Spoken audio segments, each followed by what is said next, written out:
Hi everyone, welcome back. I'm Melody Manning, your host for the Taste of Malaysia YouTube series. In this series, we will be sharing with you how to recreate Malaysian delicious dishes with easy to prepare recipes. What's more, some of these dishes are actually the favorite of the Malaysian Ambassador himself as well as the embassy staff. Today we are at Rumah Malaysia or Malaysia House, which is the official residence for the Malaysian Ambassador to the United States, Dato Azmil Zabidi, and his wife, Datin Karen. Furthermore, we get to meet his own personal chef today, and she will be showing us how to make Pulut Panggang and Cucur Badak. Let's watch. So welcome to Rumah Malaysia in Washington DC. My name is Karen, and I'm very happy to share two recipes of traditional Malaysian snacks with you today. These recipes are from a collection of my family's favorite recipes. So they've been tried and tested, and apparently a lot of people love it. So I hope you will too. So before I go on, let me introduce you to our cook, Hadia. She's been with us 28 years, and we both learned how to cook from my dear mother-in-law, Datin Norsiah Zabidi, who is 80 this year, and she still loves cooking for our family. So these recipes are from her, and I've chosen two recipes today, two snacks. In Malaysia they call kuih, for the reason because they share the same filling, although they are two different recipes. So they're both, the two recipes today are called Cucur Badak and Pulut Panggang. Now literally, Cucur Badak translates to hippo fritters. Doesn't sound great, but believe me, they're delicious. And Pulut Panggang is grilled glutinous rice. Okay, so for the filling, it's a very simple recipe, and all the ingredients can be found in any Asian supermarket. And we're lucky here in Washington DC, we have a whole bunch of really good Asian stores that we can find things very easily. For the ingredients, for the filling, we start with blended shallots. It's a mixture, you can use yellow onions if you like, or you can use red onion. If you use a red onion, use less because it's a little spicier in taste. This is a teaspoon of fennel seeds, a teaspoon of black pepper, a teaspoon of white pepper, salt, sugar, turmeric powder, and blended fresh red chilies. We're also going to be using lemongrass that's been blended, and dried shrimp that's also been pounded or blended, and fresh shrimp that's been just chopped into fine pieces. Anything that needs blending, you could just blend it all at once for this dish. That's why it's really easy. So you could put in the onions, the fresh chili, the lemongrass, and the dried shrimp, and you could blend it all together. I mean, traditionally it would all be pounded, but thank goodness for the blending blender. And the key ingredient is grated coconut. So this grated coconut you can find frozen. This, for the filling, these are just the main ingredients. So just warming up the oil. Okay, and then we're gonna add our blended onions,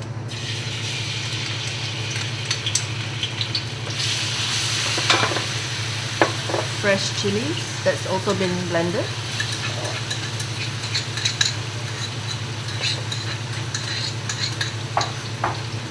let's move on to blended lemongrass and blended dry shrimp,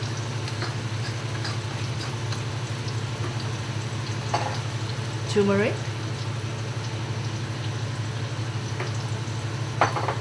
fennel seed powder, black pepper,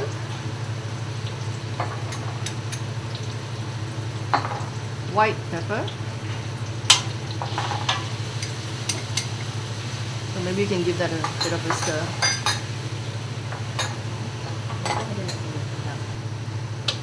So that was about 2 shallots. In Malaysia they're really small. I would use 4, but here we use just 2 of these would be fine, and you blend them. And then we have 4 red chilies that are also blended. And we used about half a cup of dried shrimp that was pounded and blended. And this is about a cup of fresh prawns, which have been cut into small pieces. You've got to remember they're going to be a small snack, and so it should be small enough because it's going to be a filling. And then it was just about everything else is a teaspoon of fennel powder, a teaspoon of turmeric, a teaspoon of black pepper, a teaspoon of white pepper, a teaspoon of salt, and a teaspoon of sugar. So we can adjust the salt and pepper, the salt and sugar later when we put in the rest of the, when we fried it up with the grated coconut. So salt, sugar. Yeah, and so we can add the frozen grated coconut. So you need to, of course, since it's frozen, you need to defrost it, and when it's fully defrosted, you're ready to go. So once you've got to make sure that the coconut is defrosted because we buy it frozen, and once it's completely thawed, then you can carry on with the rest of the dish. So you don't have to do much. She's just mixing it well, and you just keep on stirring it on a high heat. Eventually the coconut is going to let out a lot of moisture, so we have to make sure to cook it until it's completely dry. So it takes a while depending on the quantity, but this will take about maybe 5 to 10 minutes to get it to dry out. We've got some that are already prepared. So we've actually been cooking it for some time now, and you can see the color has changed. You know, it's gotten to really deep, I'd say orange color because of the turmeric and the chili that's really come together. And a lot of the moisture has gone, so of course it's the magic of TV and filming that we've come to this point. So just keep doing that until you can see there's no moisture, because when you've been cooking it from the beginning, you'll notice a lot of moisture, and when it comes to this point and this color, or it's a golden caramel color, that's perfect. So while we're waiting for the sweet potatoes to boil and get ready, I just wanted to share that I like to use Korean sweet potatoes only because they contain less moisture. So when we're making this snack, less moisture would mean that you tend to end up with a less sticky dough, and it's really easy to form. So another thing to know about when choosing sweet potatoes is that don't go for the elongated version. I like to choose them round because the elongated ones, they tend to have a lot of fiber, and when you are making the dough, it doesn't make a very nice smooth texture. So the other thing I wanted to show is this is the lemongrass that was we used earlier, but we don't use all of the lemongrass, so we just used about the white portion, which you just chop up and blend it. So don't take this portion of the lemongrass. So making the sweet potato dough is just like making mashed potatoes. You peel the potato and cut them up into chunks, and we boil them in just plain water, and okay, the water is coming along nicely, and we wait until the potatoes are soft before we mash them. So remember to mash them when they're hot, and it's easier to work with. So we're just going to mash the potatoes since they're nice and hot, and we're just going to add a little bit of flour.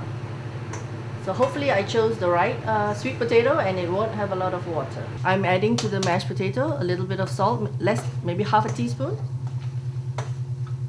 and to that a cup and a half of just plain flour. Well, I'm not very accurate here, am I? So we'll adjust it when we see the consistency of the sweet potato dough. If it's too wet, we'll add more flour.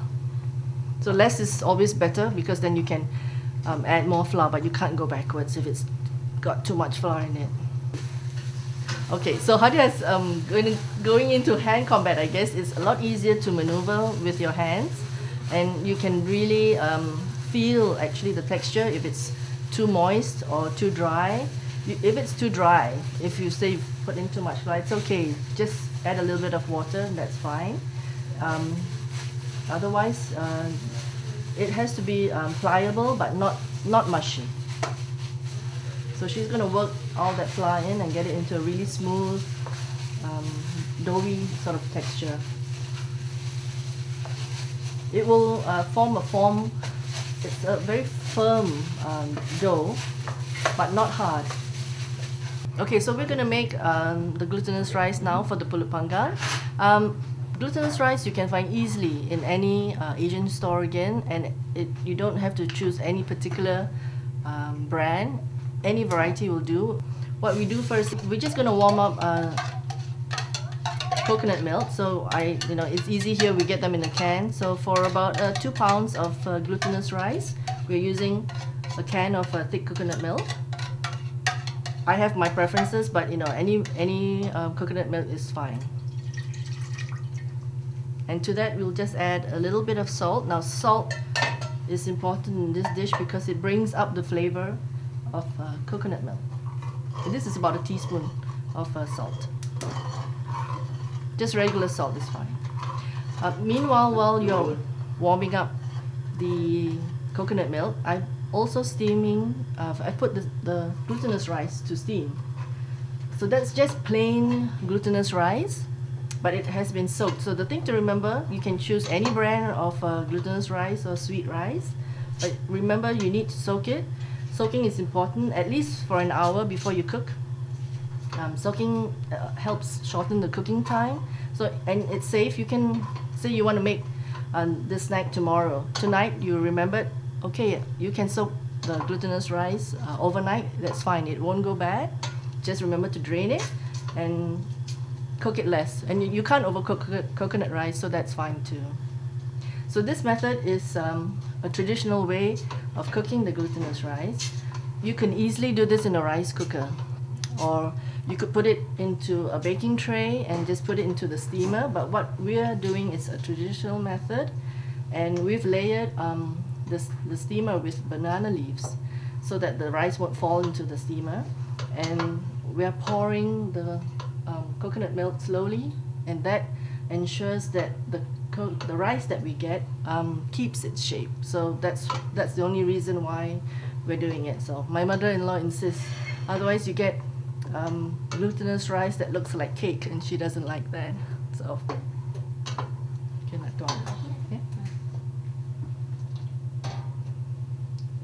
So what she's doing is she's putting the rice in the coconut milk.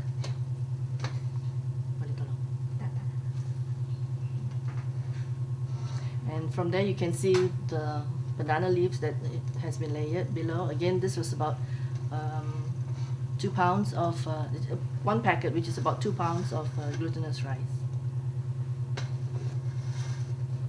So surprisingly, very little of it actually drains into the sieve. We don't cover the entire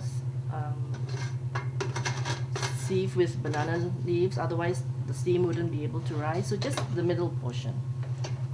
And what she's doing now, Hadia is just incorporating the coconut milk with the glutinous rice so that it's really well mixed up. And we will then transfer it back to the steamer to be steamed until it's cooked. Lepas tu letak balik kan dia. Just gonna put that there.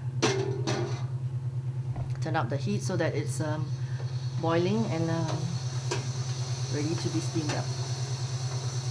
So this way the rice wasn't actually sitting in a pool of coconut milk, so the technique turns out a different kind of glutinous rice. So this way it keeps its shape really, really nice.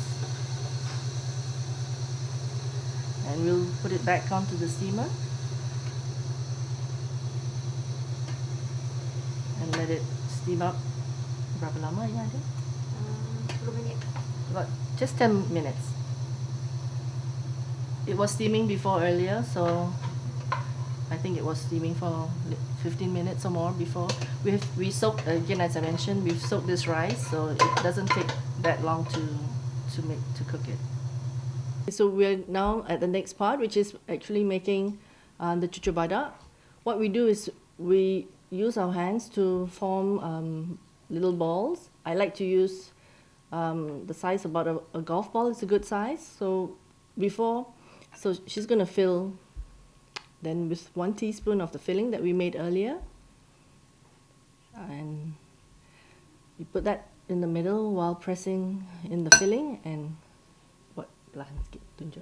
and then slowly seal up the opening before making them round again. So you can make them as dainty as you like, or you could make them really big, but golf ball size is a good size. So a good way to make a consistent size is to actually form the sweet potato dough into little parcels first. Then you can keep them all the same size. Otherwise, you'll end up with like Papa Bear, Mama Bear, and Baby Bear. So this is a good way to make sure that it's all consistent, especially if you're entertaining. And then we'll go on to filling it. So we're just going to do maybe 4 pieces today, and before we start filling. So we're going to make them small. When they're finished, they'll be that size because of the filling. So once you form them into just a regular round shape, you make a indentation in the middle, so you can put in a teaspoon of filling. Try to compact it into the dough and not have any air, because we're going to deep fry them later, and if you have air in when you're putting in the filling, it will tend to burst, so then it won't be nice. So then we seal them by rolling it again. Sometimes it's also useful if you need a bit of oil, but the dough is perfect today, so you don't need any oil. If it's too dry, you could use a bit of vegetable cooking oil or palm oil and just dip it a little bit and then to make it smooth. So there you go. It looks easier, and it is easy, but you've got to practice. So okay. And children can do it as well.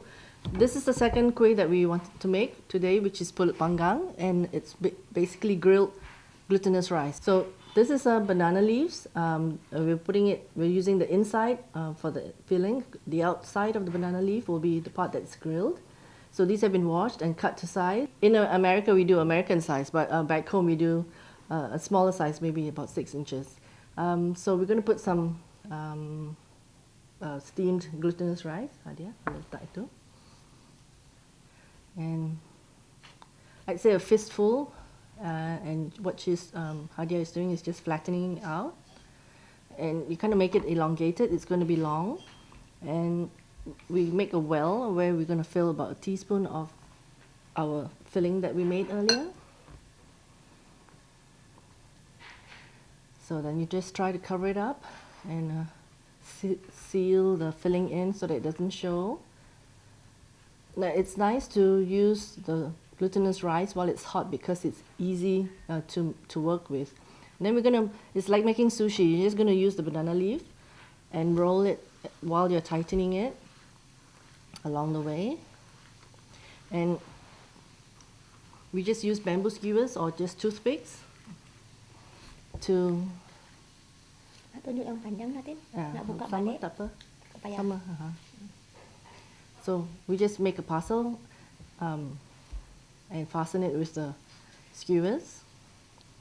And then we clip off whatever excess there is. So this is a traditional way of doing it. Nowadays, people just tend to use a stapler, but I don't like staples in my food, so it's the traditional way. And you just secure both sides, and you get a little parcel. And what you do is just clip off the excess end, and clip off the banana leaf so that they're a nice shape and easy to grill. We can pan fry them later dry on just a simple frying pan or in the oven. So she can show that again, which is just a fistful of steamed glutinous rice that we did earlier with the coconut milk. Make a little well, 1 teaspoon of our lovely fragrant coconut filling. I mean, it's a dish that is sort of a sweet and salty, but it's really fragrant because of the lemongrass and chili. So in Malaysia, you can get Pulut Panggang with different fillings. So this is a common filling, but it depends which part of Malaysia you visit. Sometimes you get dried meat floss as a filling, or in East Malaysia, you just enjoy it without any filling, so just empty. So just skewering it again to seal the glutinous rice in. And so she's really frugal. She'll use one toothpick for one Pulut Panggang.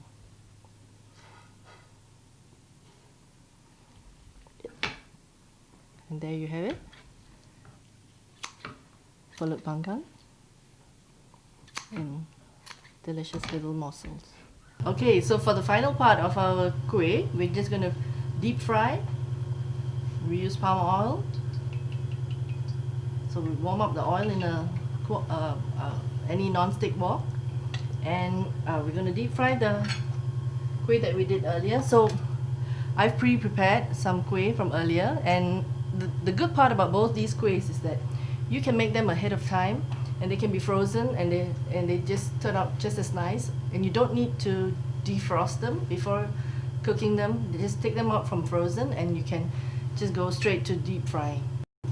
Right, so because we have two different kuehs today, while we're waiting for the oil to get really nice and warm, we can start roasting the Pulut Panggang.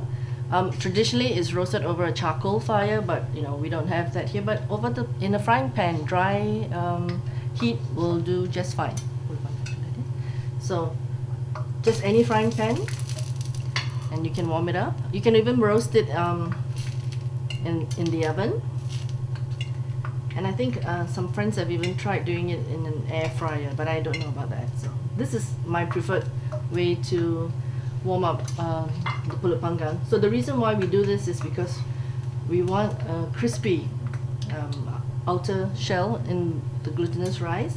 So when it's a high fire, and you can keep rolling it around, no problem, and you can get a crispy edge all around. So that's really nice. So we can do both things at the same time. If it's hot enough, we can start frying. Not really. Okay dah, Datin. Boleh. Okay, so this fire can't be too hot anyway. So what we want to achieve with the Cucur Badak is a really nice golden color, and it has to be even. So you have to keep moving them around. Maybe I should use more oil, but I find that it's the same as long as you're moving them around constantly and turning them over. I think it's a funny name, Cucur Badak.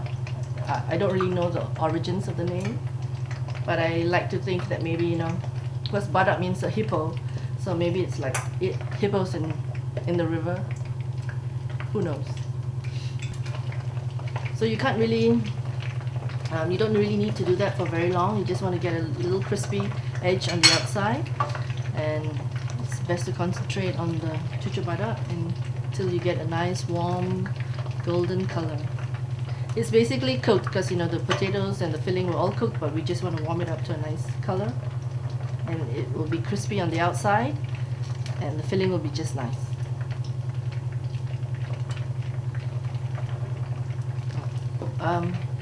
Okay, so for the Cucur Badak, it'll take about 15 minutes to get it to a nice color. We don't want to do it too high, on a heat that's too high, because then it'll burn and it won't look nice. So just gently keep turning them over until you get the desired color. So these can also go directly on, because it's wrapped in banana leaves, they can go directly on an open fire. I mean, traditionally that's what they were. You'd be roasting them on a charcoal fire. So it's been really fun sharing these two recipes with you today at Rumah Malaysia. This, especially the Pulut Panggang, is my husband's favorite, so that's all that we have to share with you today from Rumah Malaysia. Thank you very much for joining us today. We've come to an end of episode 7 at Rumah Malaysia with Cucur Badak and Pulut Panggang, two of Malaysians' favorite tea time snacks. Till next time, I'm Melody Manning, your host from Taste of Malaysia. Take care and stay safe.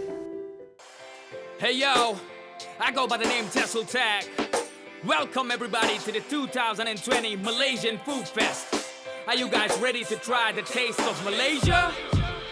Here we go. Let me walk through.